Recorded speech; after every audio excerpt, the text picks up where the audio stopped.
आज आम्हाला डोहाळ्या जेवणाची ऑर्डर होती आणि त्याच्यामध्ये आम्ही डेकोरेशन तर छानच केलं, पण म्हणलं आज सगळ्यांना रिव्ह्यू मागून बघू. त्यात पण सगळे रिव्ह्यू देत होते, पण हे पोरग रिव्ह्यू द्यायला जरा हाय गाईज करू लागलं.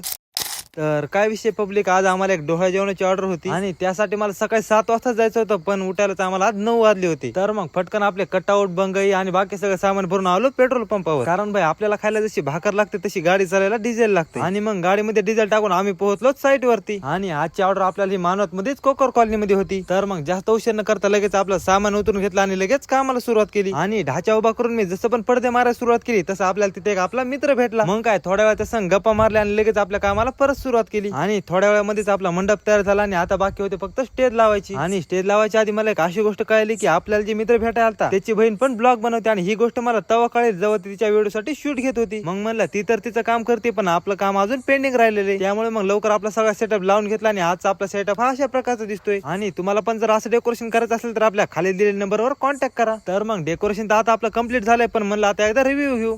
एक नंबर झाला. इकडे बघ इकडे बघ इकडे बघ, डेकोरेशन कसं झालं सांग, कसं झालं सांग ना. त्याला आवडलं डेकोरेशन कसं झालं, छान झालं. डेकोरेशन कसं झालं छान झालं. खरंच का, डेकोरेशन कसं झालं भाया, छान झालं. छान झालं का.